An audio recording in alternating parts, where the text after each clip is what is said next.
Ada yang memuji itu, alhamdulillah, alhamdulillah. Kalau enggak nanti bisa kena penyakit ain. Ibu-ibu sudah pernah mendapatkan materi penyakit ain? Belum. Nanti selanjutnya insyaallah di semester 2 atau 3 nanti. Wah, ngeri itu Bu penyakit ain itu. Jadi pastikan semua yang kita lakukan betul-betul ikhlas lillahi ta'ala. Dan saya tanya sama ibu, ikhlas itu sebelum beramal, di waktu beramal, dan setelah beramal. Pertanyaan saya, ruh ikhlas itu apa? Seperti biasa, siapa yang bisa menjawab dengan benar? Hadiahnya umroh bayar sendiri. Apa itu ruh ikhlas? Membuang kotoran yang tidak baik. Itu ikhlas, bukan ruh ikhlas. Jawabannya cukup baik, bukan itu yang dimaksud. Anda boleh mencoba lagi. Ruh ikhlas itu apa? Ini rahasianya harus kita tahu. Kita harus punya. Sahabat-sahabat Nabi radhiyallahu anhum sudah jelas dijamin masuk surga. Tapi ibadahnya ngalah-ngalahin kita yang nggak dijamin masuk surga. Wong kita itu dengan sahabat Nabi aja Bu, pertanyaannya aja beda loh Bu.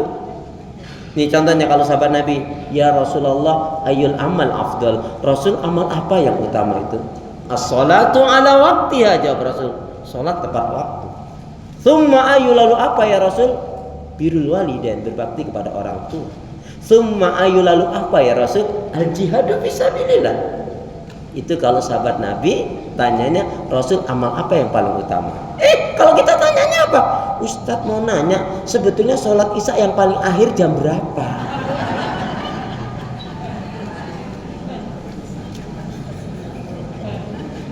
Lihat tuh Ustadz, aku mau nanya nih Ustadz sebetulnya kan sholat subuh itu 5:30 nggak apa-apa ya Ustadz? Tuh coba tanya sendiri, dia jawab sendiri. Ibu pernah malas dalam ibadah? Saya tanya, ibu pernah nggak malas dalam ibadah? Ibu pernah nggak malas dalam ibadah? Tanggal berapa? Astagfirullahaladzim. Jadi ruh ikhlas itu apa?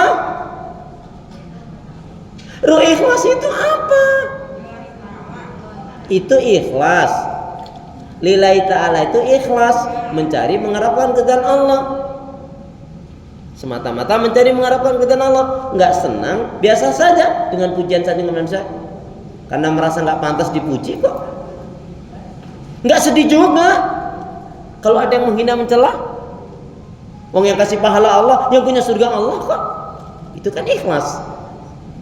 Yang saya tanyakan, ruh ikhlas itu apa?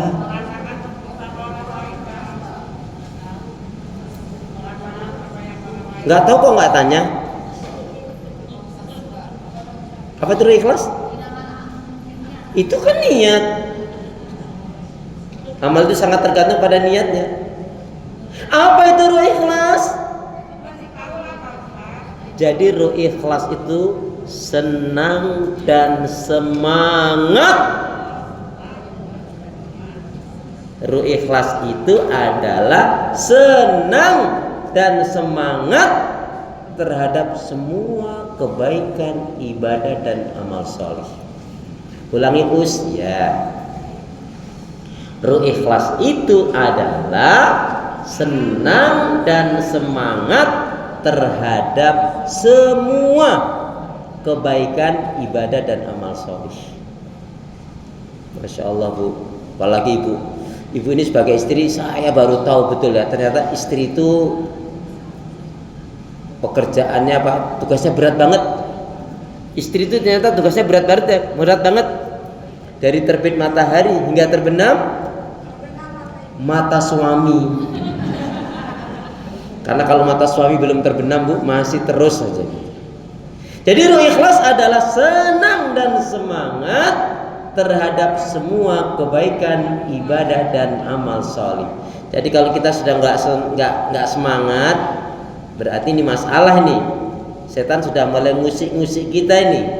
Jangan-jangan hati kita sudah mulai ya belum rusak sih, tapi sudah mulai mengarah. Ya, seperti contohnya Bu, penyakit itu kalau nggak segera obati, dibuang, akan terus menjalar. Contohnya ada loh Bu, ada orang punya sakit apa? Susah tidur. Ternyata susah tidur itu penyakit ya. Ada nggak orang yang susah tidur? Susah banget tidur ya kan? Uniknya apa? Susah banget tidur. Uniknya apa? Begitu datang ke majelis ilmu, ke majelis taklim, dia malah apa? Dia malah fokus konsentrasi. Karena ingin mendalami ilmu.